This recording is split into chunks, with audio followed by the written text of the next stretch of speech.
Alright, nandito na naman tayo mga kaibigan. Reaction video na naman sa nagtitrending ngayon na ito na nga, star witness ni Maharlika ay nagsalita na daw. Dahil alam daw nito ni Miss Cathy na si PBBM ay nagpupulburon. Inalok daw siya ng pulburon. Ito kaya ay real or ito kaya ay fake? Okay? Alam mo ba na yung family ng ex mo at family ni Marcos Jr., ni Lisa, alam nila na yung pulburonic activities ng mga ito? Oo naman. At yun na mga kabayan, kaugnay nga ulit dito sa ex-museo ni Miss Cathy. Kaugnay nga dito sa mga di umano'y pulburonic activities ng mag-asawang Marcos. Tinanong nga siya nito ni Maharlika kung sa tingin ba niya na yung pamilya nung kanyang ex at pamilya Marcos, alam yung ginagawang ganito nung mag-asawang Marcos. At ayon nga rin kay Miss Cathy, alam ng mga pamilya nila na nagpupulburon nga di umano itong si PBBM at ang kanyang asawang si Lisa. Sa makatwid, alam maging ni Congressman Sandro Marcos na ang kanyang mga magulang pala di umano ay gumagamit din ng pulburon. At kung alam ito ng kanyang pamilya, malamang din ay alam ito ng kanyang kapatid na si Senator Amy Marcos. Sa tingin nyo mga kabayan, may katotohanan ba na maging ito si Congressman Sandro Marcos ay alam niya na ang kanyang mga magulang di umano ay gumagamit ng pulburon? Comment nyo nga sa baba at huwag nyo nga kalimutan hit ang like at subscribe button para updated ka sa mga uploads ko araw-araw, kabayan. Panoorin natin ng kabuuan ng video ito. So, kailan yung, di ba, yung una yung meeting doon sa bahay na sa Forbes Park? So, yung sumunod, saan? Matagal. Bahay din. Saan bahay? Bahay din ng common friend. Yung parang sa grupo rin nila. Mga kaklase din nila sa pulburon. Yes, oo. Mga kaklase. Okay, so, kasi most of the time, in fairness, parang ako lang ang nadadalang babae. So, minsan, pero minsan din, marami din, iba. Pero pag ganun, parang, pag marami kasi, parang minsan si Tony Boy ayaw niya. So, hindi kami nagtatagal. So, yun lang. So, hindi mo ba nakasama yung asawa ni Gagdameo sa isang mga event? Never. Never, solo niya? Never. Okay. So, yung sumunod yung yung sumunod mong nakita si Marcos Jr. dun sa isang bahay na yon, naalala mo pa kung ano yung okasyon? Or, I mean, kung sino-sino yung mga tao? Oo naman. Kasi kukunti lang naman yung nila, yung cycle nila. Oo. Sila lang. Okay. Sila lang, oo. So, ano yun? Yung second time around, ano yung kasyon? Nagpulburon din si Marcos Jr.? Nagpulburon pa rin? That time, parang hindi ko yun nakita, pero alam ko they're doing it. Kasi nga, hindi mo nakita, pero sinabi mo na doing it. Marites ka, pag ganyan. Everybody's there. Kasi, hindi tatanggap sa korte. Nandun ka pero hindi mo nakita, medyo marites ang dating. Alam mo yun, diba? Siyempre si Tony ko nagkikwento rin sa akin. Alam mo yun. Okay. Tapos kasi, because of that, tapos konti lang talaga. Very kasi in fairness, very, alam mo, si Mr. President, yung tinanong ko nga, yung first time ko siyang na-meet, sabi ko pa kay Tony, hindi siya people person, no?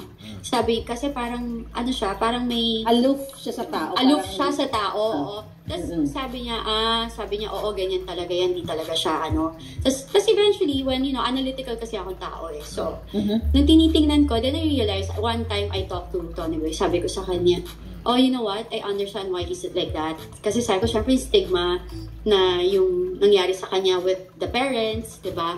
Sabi ko, tas lahat ng tao, gina-judge, lahat ng tao, alam mo yun, parang against sa kanila. Kasi during that time, basura pa sila sa paningin ng taong bayan pa rin. Exactly. So, parang sabi ko, yun. Kaya nga sabi ko, kaya nga ang sad, kasi until now, nadala niya. Diba? Parang dapat, humarap siya Alam mo yun? Ang tanong ko, kasi sabi mo kanina, mga 5 beses na pagkakataon, linawin ko muna, maliwanag na sabi mo si Lisa na meet mo mismo sa bahay nila at naggamit ka ng restroom, sinalubong ka, inalok ka, ng droga, then nag-decline ka. Then, si Lisa, ilang beses mo na-meet? Si Lisa, yung talagang engagement na nakakaharap, siguro, yung parang yung nakapunta ako 5, di ba? Pero yung talagang medyo nakausap mo lang 3.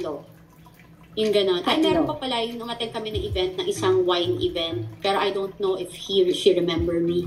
Nung natapunan siya ng wine. Pero lumapit kasi siya sa akin eh. Tapos humingi siya ng wine. Natapunan siya ng wine? Oo, natapunan siya ng wine. Kasi it's a wine event. Yeah. So, yan. Favorite niya yun. Favorite niya yung mga ganong event. Okay. So, gusto ko lang linawin sa ating mga kababayan. So, ilang beses mong nakita si Liza na may hawak na stash box o lagayan ng pulburon doon sa mga pagkakataon na nagkita kayo sa mga events? Kami? Hindi siya kasi event. Actually kasi it's a private, like they will invite lang sa bahay. Very private, casual. Yeah, oo. Okay. So, okay, go ahead. Si Lisa na noon sa mga casual occasion na yon, inalok ka pa rin ba niya uli? Paano? Ano yung mga... Hindi niya na ako inalok kasi nga umiiwas. Ayaw mo na. Ayaw mo yun? So parang, pero nakikita ako talaga. Yeah, I see it. You know? So parang, kasi nga, if you're, okay, basically, if you're... Sabi mo kanina, hindi mo nakita, ngayon naman nakita mo. It's your house, right? So you feel at home. If you have a visitor you trust, 'di ba? So parang ano 'yan eh, para may tiwala ka, you can be yourself. 'Di ba? So sabi ko nga, ano 'yan eh, kanya-kanya 'yan. Pero this time kasi parang you're a leader. 'Di ba? Parang kung sabi ko nga again, kung nagbago o hindi, sa follicle test na hindi malaman. Kasi di ba parang yun lang yun eh. So parang sa akin, I'm just sinasabi ko lang kung ano yung na-experience ko. Yes. Kasi yun ang gusto nating sa taong bayan, yung circumstances na witness mo. Kasi ang daming circumstantial evidence. Yeah. Andyan si Nikki Coseteng na napaka-powerful ng statement pero hindi kinakasuhan. Andyan si Pangulong Duterte, nandyan si Agent Morales na nag-testify sa Fidelis. Nandyan dyan yung aking pinakitang pulburon video. Ang gusto ko kasing ipakita sa taong bayan, kasi ikaw, you belong to the circle. At ex-partner mo, yung kasama nila sa pulburon activity nila. Yeah. So you are very credible. Kaya tinatanong kita na sa mga pagkakataong yon, yung mga pagkakataong yon, like doon ba sa instances na yon, hindi mo man siya nakita na sumisinghot, pero alam mo sa sarili mo na they're doing something inside the room? Okay. Of course they do. Kasi parang, di ba, minsan nga, kasi may ganito yan. Kapag if you're doing it, paglasing ka na or like you're into it, super, lakas ng tama mo, sorry, I'm burping. Ang nangyayari, minsan may naiiwan na residue. Sa bibig? Oo, dito, sa nose. Minsan naiiwan dyan. Mga ganon. Sino nakita mo nang may naiwan na residue? Madalas lahat naman sila. Based on my experience. Diba? So parang, So, ganun yun. Merong residue na naiwan kay Marcos Jr. na nagba-viral. Na sa isang parang ceremony, naalala mo? Meron ditong puti na pulbo, tapos inabutan siya ng panyo ng kanyang PSG. Nakita mo yan? So inabutan siya ng panyo ganyan. Hanapin mo yan, mga kababayan. So merong residue dito ha. Tapos inabutan siya ng panyo ng PSG niya, tapos ginanon niya sa public. So ito bang residue? So ito, kasi ako wala pa, never ko ako nakakita. Yun ang hanapin ko sa niya. So, ako wala pa ako nakitang pulburon sa buong buhay ko, kahit anong klase ng pulburon. Yung tunay na pulburon naman, nakakita ako nun. So, yung sinasabi mong residue, pwede mo bang i-explain? Parang ano siya? Parang siyang crystallized? Ano yung dating pag nasa skin siya na nakikita dito? Talcum powder. Basically, powder talaga. Okay. Powder talaga siya. So, ganun yun. Even yung texture niya, ganun. Very, very fine. Basta makakita ka ng Johnson's baby powder, di ba? May plug ko. May plug. So, parang gano'n talaga. Oo. Oh my God. Talagang, ganun siya. So, yun. At saka, ang kasi, ang Polveron, they need to take it every 30 minutes eh. Kasi di ba, parang mabilis mawala. Sabi nga nila, parang cleanest drugs siya. Pinakamalinis na droga. Hindi ko alam yun. So, every 30 minutes, parang, yun yung nila, 30 minutes, So, an hour. so parang Especially if you're drinking daw, parang hindi ka malasing. Ibig sabihin, sinasabi mo ay ibig sabihin ay hindi ka gumagamit. Hugas ka. Google na natin, aralin natin. That's what I know. Meaning, kung yan ay tama, based on the scientific evidence yung dinidiscuss natin mo ngayon, ang nakikita ko dito, kaya sila nagtitake ng every 30 minutes para magstay yung amats, yung effect ng Polveron. Yung ako, kasi di ba, do it nga. So parang sabi ko, ano bang niyan? Di ba, parang, bakit gustong-gusto niyo yan?